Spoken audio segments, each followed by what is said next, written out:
Halo, apa kabar semuanya? Pernah kepikiran gak sih gimana ceritanya presiden perempuan pertama Indonesia meniti karirnya? Dari yang awalnya hidup di bawah bayang-bayang nama besar ayahnya, sampai jadi salah satu tokoh politik paling kuat di negeri ini. Nah, sekarang kita akan bedah tuntas kisah perjalanan seorang Megawati Soekarno Putri. Nah, pertanyaan ini nih yang bakal jadi pintu kita buat ngulik lebih dalam. Karena ini bukan cuma soal dia putri proklamator, tapi soal gimana dia jadi seorang politisi yang tangguh, yang ditempa langsung oleh pasang surut sejarah bangsanya sendiri. Yuk, kita telusuri bareng-bareng jejak langkahnya yang penuh liku. Oke, ini dia peta perjalanan kita. Kita mulai dari statusnya sebagai putri proklamator, terus kita lihat langkah awal politiknya, masuk ke konflik internal partai yang panas, masa-masa jadi presiden di tengah krisis, sampai kita bahas warisan dan kontroversinya, dan perannya sekarang sebagai sang penentu arah. Oke, kita mulai dari akarnya dulu ya. Karena buat ngerti siapa Megawati hari ini, kita harus mundur sedikit ke masa di mana dia lahir sebagai putri dari sang proklamator, Soekarno. Dia lahir pas di jantungnya revolusi, di Yogyakarta. Bisa dibayangin dong, masa kecilnya itu jelas beda banget sama anak-anak lain. Istana Negara itu ibarat taman bermainnya, dan setiap acara kenegaraan, ia jadi pemandangan sehari-hari buat dia. Nah, yang menarik tuh sisi personalnya. Jauh dari citranya di politik yang kelihatan tenang, ternyata Megawati kecil itu super lincah, bahkan suka main bola loh. Dia juga hobi nari dan pede banget tampil di depan tamu-tamu negara. Soal pendidikan, dia sempat kuliah di kampus-kampus top kayak Unpad dan UI, meskipun ya gejolak politik saat itu bikin kuliahnya nggak sampai selesai. Nah, dari sini kita bakal lihat gimana ceritanya orang yang tadinya sempat janji buat nggak nyentuh dunia politik, malah ngambil langkah pertamanya, masuk ke arena yang sama, yang pernah ngebentuk sekaligus menghancurkan keluarganya. Ini penting banget buat dicatat. Trauma karena jatuhnya kekuasaan Soekarno itu benar-benar membekas, sampai anak-anaknya sepakat buat nggak ikut-ikutan politik. Mereka pengen hidup normal aja, jauh dari intrik kekuasaan yang dulu bikin keluarga mereka menderita. Tapi takdir punya rencana lain. Awalnya Megawati nolak mentah-mentah waktu diajak gabung ke Partai Demokrasi Indonesia atau PDI. Tapi politisi senior Sabam Sirait nggak nyerah gitu aja. Dia pintar cari jalan lewat suaminya Megawati, almarhum Taufik Kiamas, yang akhirnya berhasil ngebujuk dia buat terjun ke politik.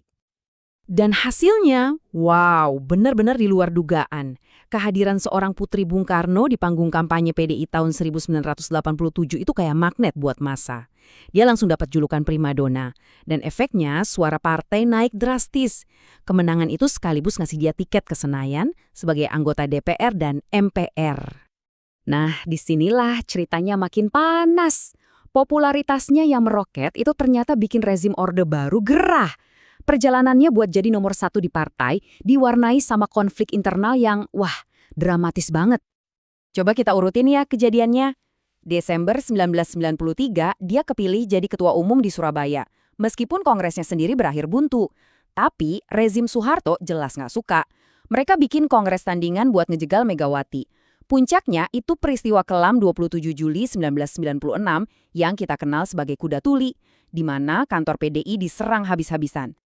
Tapi tekanan ini justru jadi senjata makan tuan buat rezim. Semakin dia coba disingkirkan, semakin kuat posisinya sebagai simbol perlawanan. Akhirnya, setelah Soeharto lengser, partainya yang ganti nama jadi PDI Perjuangan, langsung jadi juara di pemilu 1999. Rakyat ngelihat dia sebagai korban yang berhasil bangkit. Oke, lanjut. Kemenangan ini akhirnya ngebawa dia ke kursi kepresidenan. Tapi dia nggak mewarisi negara yang adem ayem. Justru sebaliknya, dia mewarisi sebuah bangsa yang lagi diambang krisis dari segala sisi. Coba lihat deh, ini daftar warisan yang harus dia beresin pas dilantik jadi presiden tahun 2001. PR-nya numpuk banget. Utang negara segunung, konflik sosial meledak di Poso dan Ambon, gerakan separatis di Aceh makin kuat, dan puncaknya ada ancaman terorisme yang nyata lewat tragedi bom Bali 2002. Nah, angka ini biar kita kebayang separah apa masalah ekonominya. Bayangin, mewarisi utang lebih dari 150 miliar dolar Amerika. Gila kan? Ini bukan cuma angka, ini beban super berat yang bisa bikin negara manapun ambruk waktu itu. Oke, ngadepin situasi genting ini, pemerintahannya ngeluarin 3 jurus utama. Pertama, berhasil nego buat nunda pembayaran utang luar negeri. Kedua, ngambil langkah yang super kontroversial, jual sebagian saham BUMN atau badan usaha milik negara buat dapat duit cepat.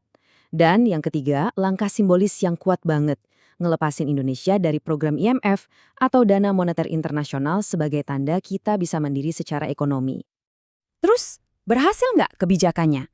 Nah, data ini ngasih kita gambaran.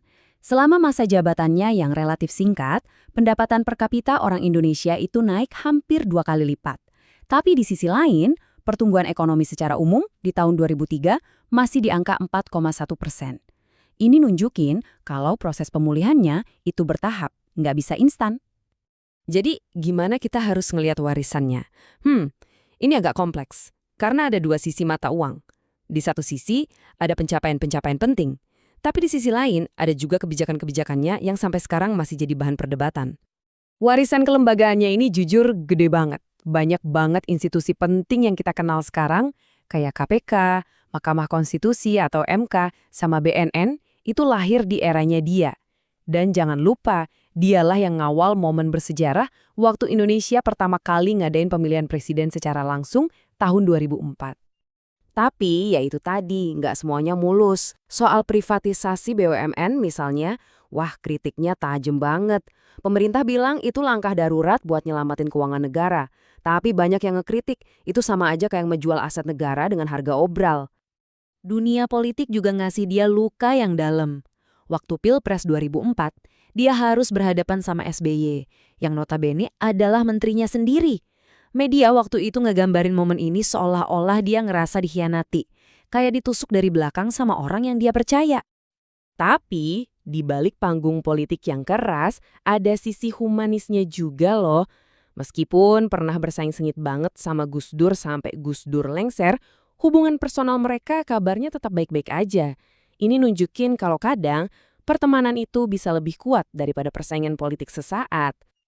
Oke. Kita masuk ke babak terakhir nih, babak di mana perannya mungkin jadi yang paling awet sampai sekarang, bukan lagi sebagai presiden, tapi sebagai figur penentu arah politik.